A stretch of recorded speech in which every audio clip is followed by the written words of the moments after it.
Hey guys! So we just finished our first full month in Spain. We had a budget of €20 each per day. Let's see how much we actually spent.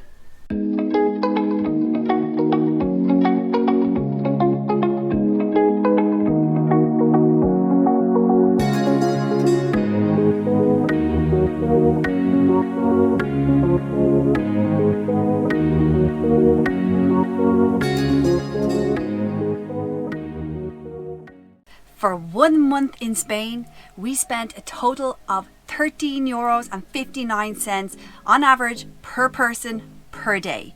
That's a grand total of €846.38 for the whole month for the two of us. This included all of our bills, including our phone bills, our Netflix and our Spotify.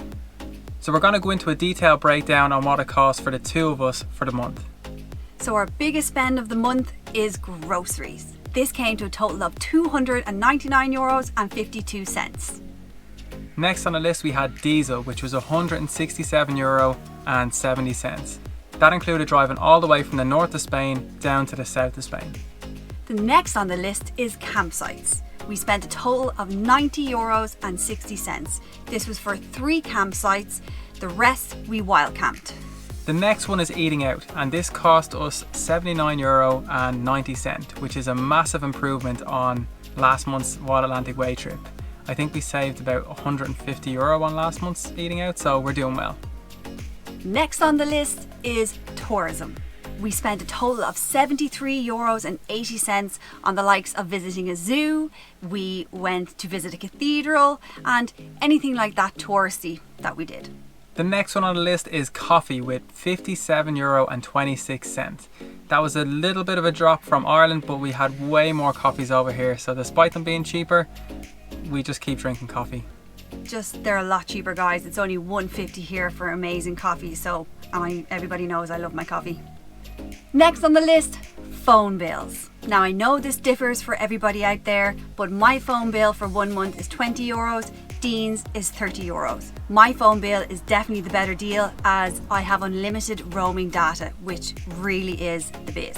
Mine is a €10 subscription to an Irish SIM card, which gets me 10 gigs of roaming, and then I have another SIM card from Spain, which is €20, so it costs me 30 in total. The next on the list is Spotify, and we got a dual account. We love listening to music when we're driving, working out and everything else, and it costs us €12.29 for the month for both of us. So next on the list, guys, is of course Netflix. You can't live that van life without Netflix. We pay €11.80 per month for the two of us, and that's great. So that brings the total to €842.87 for the two of us for 1 month in Spain. Which is a combined total spend of €27.19 for the two of us each day for the month. Which breaks down into €13.59 per person per day, which we have to say we're pretty impressed with.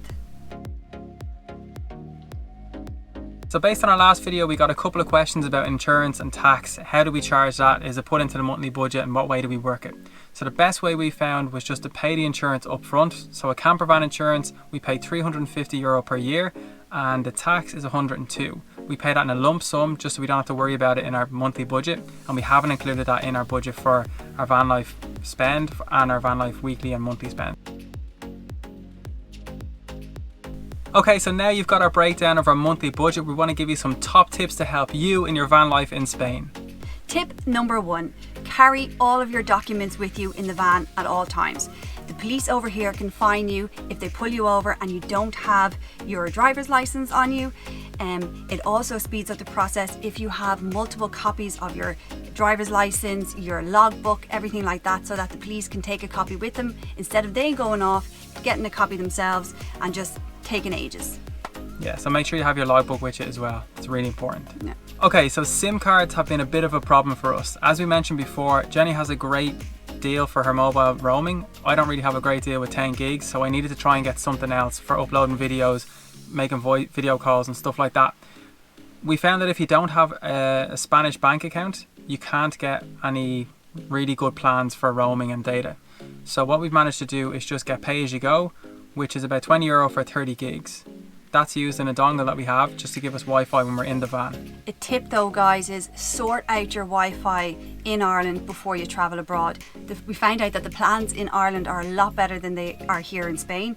For instance, my bill is €20 a month for unlimited roaming data. It's amazing. I can hotspot my phone and Dean can use it, so it's perfect. We cannot get the same deals here in Spain. So definitely a tip. Sort it out before you come. Tip 3. Don't always use the Park for Night app, guys. We have found so many places on this app that are just not good. We found places that aren't safe and places aren't accessible in the van. And I mean, we've gotten stuck up hills on rocky roads trying to turn back, but we can't turn back. We've gotten ourselves into really bad situations with some of these Park for Night spots. So do check the reviews.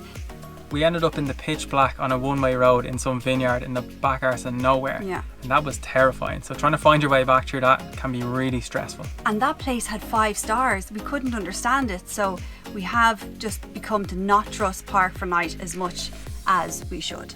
Park for Night itself is great. We're talking about the reviews, so we're not slating Park for Night by any means. Yeah, Park for Night is great, but don't put all your eggs in the one parking spot. Have a couple. Is that the same? Yeah, it's the same. Okay. Have a couple planned in the same area that you plan on visiting. So if you don't like the first one, you can move on to the second and so forth. Yeah, always have a backup plan for somewhere to stay, especially if you're going to get there late at night. Okay, so you're probably watching this during the pandemic. We don't know how long it's going to go on for, but one of the things that Spain has as mandatory is wearing masks anywhere you go outside in public. So in Ireland, when we left, you'd only have to wear them inside. In Spain, anytime you step out of your van or any public area, you must wear a mask. It takes a bit of getting used to. It's really hard when you're, going for hikes or when it's really warm and sweaty and stuff like that. Fogs up your sunglasses, but you have to get used to it because safety first. Next tip, guys, look out for the air campsites. There are these areas all over Spain that are government made, especially for campers. And it's about 10 or 12 parking spots that you fit into easily. There's services, you can empty your water in your toilet, fill up water, everything. They're free. And they usually say a maximum of 2 to 3 nights per stay. So we met some people who tend to stay a little bit longer, but we were a little bit scared. So we just stayed 2 nights in case the police lock us up. Yeah. Anyway, they're great. The next one we have is not just for van life, but for travel anywhere outside of your own country. We found that downloading Google Maps or any sort of maps offline helped us when we don't have any signal. You don't want to be in the top of a mountain and not have any signal to know if you have to turn right or left. So that was really, really important for us to do before we left. A lot of the national parks up the north of Spain are deep into the mountains and there was no signal, guys. We were driving through. We knew it was a straight road for most of the way, but there was no signal on our phones. Just one more bit to add on to the offline maps. There also is a setting on Google Maps that you can avoid tolls. That saved us a fortune because we didn't pay for one toll driving all the way from the north to the south of Spain. Highly recommended. We also managed to do the exact same thing with Google Translate. We downloaded the Spanish dictionary onto our phones, which meant that we could translate anywhere we wanted in Spain, again without any signal. And one really cool thing that the Google Translate app has is that you can go and take a picture with your camera's phone and it will actually translate something live in front of you. So if you look at a sign and you don't know what it means, you can literally just see there and then what it means in English. We are trying to learn Spanish though, guys. We're not lazy. We are giving our best shot to learn Espanol. Sí, señor. In Spain, it's very cheap to eat out. So much cheaper than home. However, one thing that isn't cheaper than home is groceries. For some reason, I don't know why, the fruit and veg over here is actually more expensive than to buy back at home. Maybe they're out of season, I'm not sure.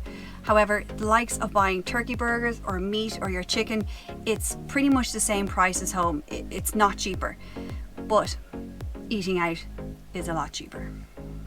Yeah, another thing is alcohol is really cheap over here.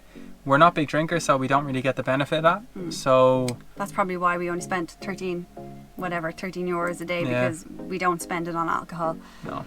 Milk and cookies. Way too many cookies. So guys, that concludes our cost of Vanlife Spain. We really hope you enjoyed the video. As always, if you liked it, please like and share the video and subscribe to our channel. Thank you so much for watching and we'll see you in the next video. Bye! Adios. Gracias. Muchas gracias. Hasta luego. Okay. I was just about to say we're cheap, but we didn't care. Yeah. What? I don't You're being weird. There's nothing else to say in Spanish. Yeah. I would really advise. Hang on. An energy. Okay.